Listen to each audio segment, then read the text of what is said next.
Hey guys, my name is Emily, this channel's name is Pucokie, and on this channel we like to talk about personal development, personality theory. We also like to do little spoofs and gaffes and silly skits in between to drive all these points home.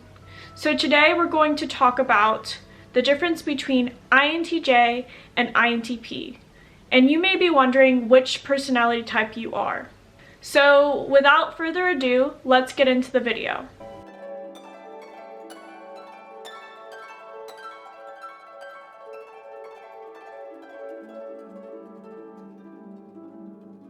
So first and foremost, I think we need to look at these personalities in a cognitive way. So I'm going to go ahead and list out the cognitive functions of both personality types. For an INTP, their first function or primary function is introverted thinking, TI. Their secondary or auxiliary function is NE, extroverted intuition. Their tertiary function or third function is introverted sensing, SI, and their fourth function or inferior function is extroverted feeling, FE. Whereas an INTJ, their primary function is introverted intuition, NI. Their secondary function or auxiliary function is extroverted thinking, TE. Their tertiary function or third function is introverted feeling, FI.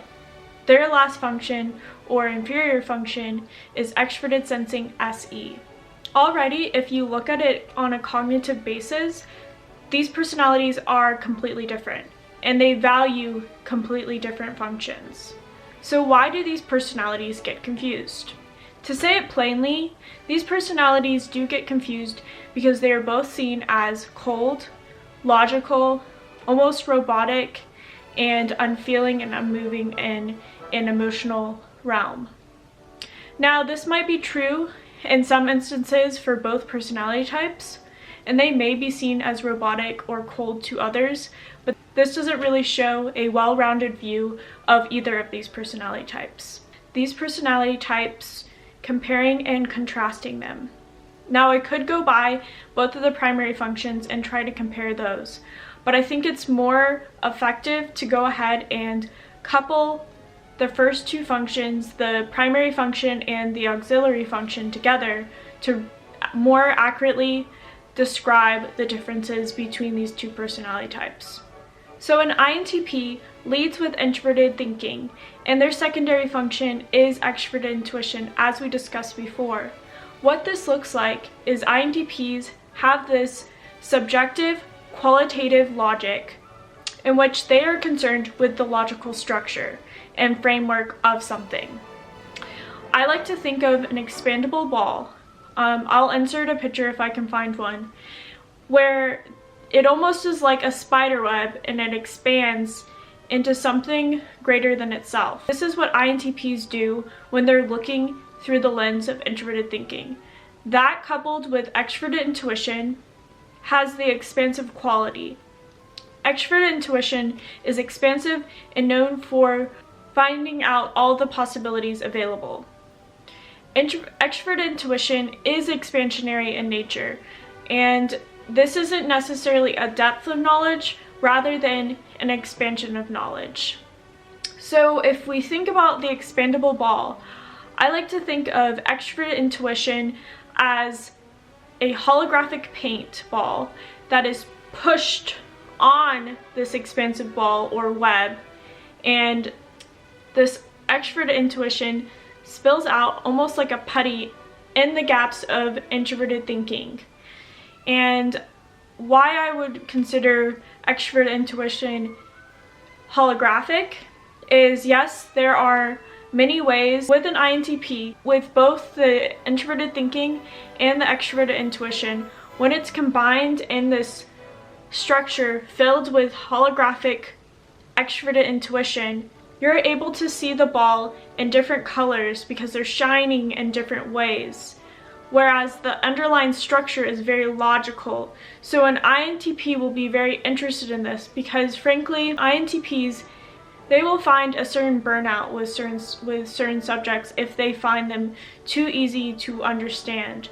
And so you're going to find an INTP having almost like a running mind of wanting to figure out all different things in a logical understanding. They're going to try to find out so many structures of things, and they are doing this not because they have a certain objective in mind. It is mostly because INTPs are all about obtaining knowledge for knowledge's sake. They're doing it from a subjective side of themselves that wants to just understand the structure of things. And yes, this can lead to them creating objective realities, but they are more concerned with how something works rather than what it is in a factual sense. Whereas an INTJ leads with Introverted Intuition, which is known for its tunnel vision and almost blinder-like focus on a goal/vision. The way Introverted Intuition looks like for an INTJ, almost like a funnel. An INTJ will be looking through the funnel in that small hole and into the future, the big picture future. Extroverted thinking, which is a objective, quantitative logic that is all about obtaining objectives and effectiveness. INTJs will use extroverted thinking as a ladder. Extroverted thinking is all about building upon what is observed to be logically objective. So you can think of it as a ladder that is building on concrete evidence to support something. So with an INTJ, they're looking through this funnel and they have this ladder, this teeny little ladder that is going through the funnel, their extroverted thinking that is driving them to obtain these objectives. And this funnel is not a clear funnel. It is a very opaque funnel. INTJs are very much known for coming up with fantastical ideas and even doing things that are unthinkable for someone in their predicament. What people often lack to recognize is that INTJs are using this opaque funnel. They're not concerned with the reality around them, what's underneath these leaps and bounds. They're using their extroverted thinking to drive them there, and they're going to climb. You're going to find with INTJs, they are very tenacious, relentless, and they will go after what they want until they obtain it. And if they don't obtain it, they will do their darndest to obtain something no matter what. So as we have already contrasted these personality types, going into these the INTJ and the INTP's tertiary and inferior functions. For an INTP, their tertiary function is introverted sensing. What this will look like is a fairly adequate relationship with their personal subjective experiences with sensory details around them through the means of creature comforts, and also when they're using their introverted thinking, they're going to use their SI to compare their previous experience to their logical framework. With an INTP, they are going to have a higher grasp of introverted sensing because it's in the third slot. Therefore, they're going to seem fairly balanced between being intuitive but also being in tune with their sensory experience. So this will make the INTP very great teachers, and they often have the stereotype of being this clumsy, absent-minded professor type, because they are very good at recounting their experiences and data within a logical framework to be able to describe to someone else. That being said, when it comes to their inferior function, extroverted feeling, INTPs have a very hard time dealing with individuals that show highly emotional displays and irrationalities. INTPs do not have a very high place for hypocrites in their mind. INTPs can come off very tactless in social situations. Because they are not so concerned with how they appear to others, they're going to express their opinions. And a lot of more developed INTPs do really value the emotional atmosphere and extroverted feeling environment, but they're going to still struggle because that is their inferior function. But you will also see that they are going to also value that atmosphere, not have the most effective way of dealing with that emotional atmosphere. INTPs are often well-liked individuals, but they come off very quirky and eccentric to most people. Going into the INTJ, the INTJ's tertiary function is introverted feeling. What introverted feeling looks like for INTJs is INTJs tend to have very strong personal values and standards for themselves, and they do not let just anybody in their inner circle.